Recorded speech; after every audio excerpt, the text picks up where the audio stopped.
కొన్ని ప్రాంతాల్లో వరద ప్రభావిత ప్రాంతాలు ఉన్నటువంటి పరిస్థితి ఈసారి కూడా అదే స్థాయిలో వర్షం పడినటువంటి పరిస్థితి కనిపిస్తూ ఉంది. సో ఈసారి అక్కడ సహాయక చర్యలు ఎలా కొనసాగుతున్నాయి, పూర్తి అప్డేట్స్ ఏంటి?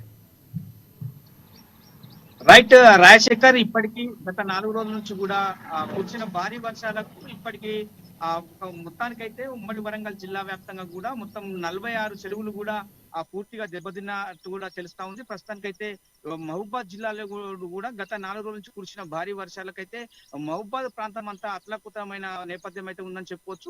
మా డోర్నకల్ నియోజకవర్గంలో ఆకేరు వాగులో కూడా 2 గల్లంతైన నేపథ్యం అయితే ఉంది. అదే విధంగా చూసుకుంటే ఒక కారులో కూడా ఒక 4 కూడా గల్లంతైన పరిస్థితి అయితే కనపడుతుంది. అదే విధంగా మహబూబాద్ జిల్లాలోని కూడా కేసంద్ర మండలం ఇంటికన్నే తాళ్లపూసపల్లి మధ్యలో కూడా చెరువుల పైన ట్రాక్ ఉండటంతో కూడా వరద అంటే భారీ వర్షానికి కూడా ఒక్కసారిగా చెరువులు ఉప్పొంగటంతో కూడా అక్కడ ట్రాక్ల కింద ఉన్న కంకరంతా కూడా ఒక్కసారి కొట్టుకపోవడంతో కూడా మొత్తానికైతే పూర్తి స్థాయిలో డ్యామేజ్ అవి కూడా సౌత్ సెంటర్ అంటే దక్షిణ మధ్య రైల్వే కూడా ఒక అంతరాయం ఏర్పడిన నేపథ్యం అయితే ఉందని చెప్పుకోవచ్చు.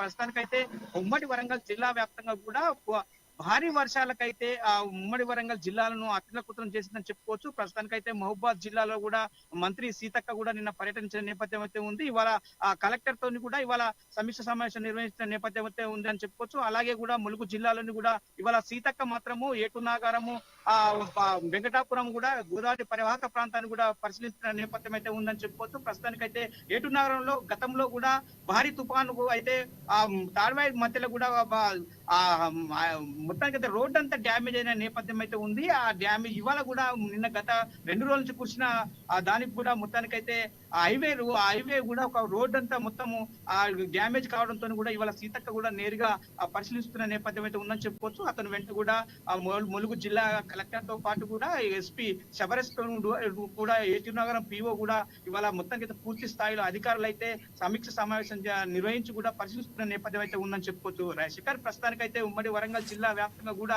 మహబూబాద్ సంబంధించిన తొర్రూరు మండలంలోని కూడా ఇవాళ పూర్తి స్థాయిలో కూడా ఒక గ్రామం అయితే పూర్తి స్థాయిలో నీటి ముంగిన నేపథ్యం అయితే ఉందని చెప్పుకోవచ్చు. ప్రస్తుతానికైతే మహబూబాద్ జిల్లాను ఆనుకొని ఉన్న సీతారాం తండా కూడా ఇవాళ మొత్తగా సీతక్క కూడా పర్యటించి కూడా సీతక్క అక్కడ పూర్తిగా వాళ్ళకి హామీ ఇచ్చిన నేపథ్యం అయితే ఉందని చెప్పుకోవచ్చు. ఇప్పటికే అధికారులు అయితే జిల్లాల అధికారులు అయితే ఎప్పటికప్పుడు కూడా సమీక్ష సమావేశం ఏర్పరచుకొని ఎలాంటి అవాంఛనీయ సంఘటనలు జరగకుండా మునిగి అంటే ఆ నీటికి పరివాహకానికి అయితే ఏ గ్రామాలు అయితే గురవుతున్నాయో ఒక్కసారి వాగులు వంకలు ఉప్పొంగడంతో కూడా అధికారులు అయితే అప్రమత్తంగా ఉండి ప్రజలకు సహాయక స్వామి అంటే వరద ప్రవాహం కూడా వరద ప్రభావం ఇంకా 4 రోజులు ఉన్నట్లు కూడా మనకి వాతావరణ శాఖ చెప్తున్నటువంటి పరిస్థితి కనిపిస్తుంది. అంటే మరింతగా ఎఫెక్ట్ అయ్యే అవకాశం కనిపిస్తుంది. అంటే దాదాపుగా మహబూబ్ నగర్ కానీ లేకపోతే ఉమ్మడి వరంగల్కి సంబంధించి ఎప్పుడు లేనంత స్థాయిలో ఈసారి ఎఫెక్ట్ అయినటువంటి పరిస్థితి కనిపిస్తుంది. ప్రధానంగా అక్కడ వాగులు వంకలకు సంబంధించి నీటి పారుదల శాతం ఎలా ఉంది అంటే దాదాపుగా చూసుకుంటే చాలా ఇల్లు నేలమట్టమైనటువంటి పరిస్థితి కనిపిస్తుంది. కొన్ని ఇల్లు తడిచి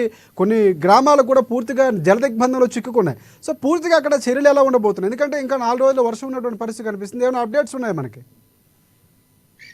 రాజశేఖర్, ఇప్పటికే గతంలో కురిసిన భారీ వర్షాలకు ఇప్పటికీ అన్ని వాగులు వంకలు మొత్తానికి కుంటలు కూడా నిండు కుండలా మారాయని చెప్పుకోవచ్చు. రానున్న 4 రోజుల పాటు అతి భారీ వర్షాలు ఉంటాయని చెప్పి కూడా వాతావరణ శాఖ తెలుపుతున్న పరిస్థితి కనపడుతుంది. 4 రోజులలో కూడా మరింత భారీ వర్షాలు వస్తే మాత్రము గ్రామాలైతే పరిస్థితి అగోమగోచరంగా ఉంటుందని చెప్పుకోవచ్చు. ఇప్పటికే గ్రామాలైతే నీటిన మునిగిన గ్రామాలైతే ఇప్పటికే ఎన్డీఆర్ఎఫ్ బృందాలైతే ఆ సహాయక చర్యలు చేపడుతున్న నేపథ్యం అయితే ఉందని చెప్పుకోవచ్చు. ప్రస్తుతానికైతే ఉమ్మడి వరంగల్ జిల్లాలోని కూడా ఇప్పటికే ఒక నిండు కుండల మొత్తం కుంటలు కావచ్చు, వాగులు కావచ్చు, వంకలు కావచ్చు, మొత్తం అయితే నిండు కుండలో ఉన్నాయని చెప్పుకోవచ్చు. ఇంకా మరొక 4 రోజుల పాటు ఇలాగే వర్షాలు కురిస్తే మాత్రం కట్టలు గాని రోడ్లు గాని ఎలాంటి మొత్తానికైతే బాటసారులకు చాలా ఇబ్బంది అవుతుంది. రహదారులు జల దిగ్బంధంలో చిక్కుకొని పోతున్నారు చెప్పుకోవచ్చు. ప్రస్తుతానికైతే గతంలో ఎప్పుడైతే భూపాలపల్లిలో అయితే ఏదైతే మోరంచెపల్లిలో జరిగిన ఘటన కూడా మళ్ళీ పునరావృతం అవుతుందని చెప్పి కూడా ప్రజలైతే ఇప్పటికే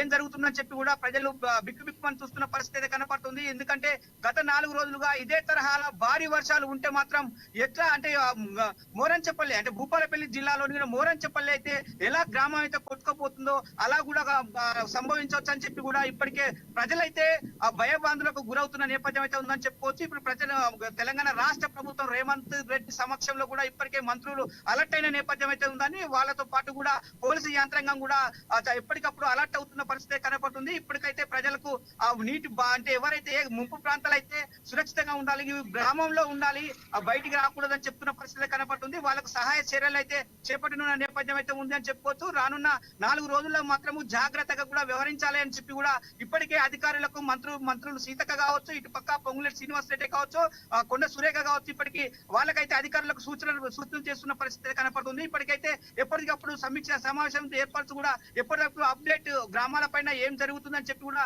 అప్డేట్ కు ఒక ఇవాళ టోల్ ఫ్రీ నెంబర్ ఇవ్వాలని చెప్పి కూడా టోల్ ఫ్రీ నెంబర్ ఎంక్వైరీ చేయాలని చెప్పి కూడా చెప్తున్న పరిస్థితి కనపడుతుంది. ఇప్పటికీ మహబూబాబాద్ జిల్లాలో కూడా నిన్న సీతక్క కూడా పర్యటించి కూడా మొత్తానికైతే మున్నేరు వాగుకైతే ఎవరైతే ముంపు ప్రాంతాలకు గురవుతున్నారో నష్టపరిహారం కూడా త్వరలోనే ప్రభుత్వం చెల్లిస్తుందని చెప్పి కూడా కరకట్టుగా చెప్పిన పరిస్థితి కనపడుతుంది. ఇప్పటికీ సీతక్క కూడా ప్రతి గ్రామం అంటే ములుగు జిల్లా ఇటు పక్క మహబూబాబాద్ జిల్లాలోని కూడా పర్యటించిన నేపథ్యంలో కనపడుతుందని చెప్పుకోవచ్చు. మరో 4 రోజులలో 4 అంటే అతి భారీ వర్షాలు రానున్న నేపథ్యంలో కూడా ఇప్పటికైతే అధికారులు అప్రమత్తంగా ఉండాలని చెప్పి కూడా సూచించినట్టుగా తెలుస్తా ఉంది. రాజశేఖర్.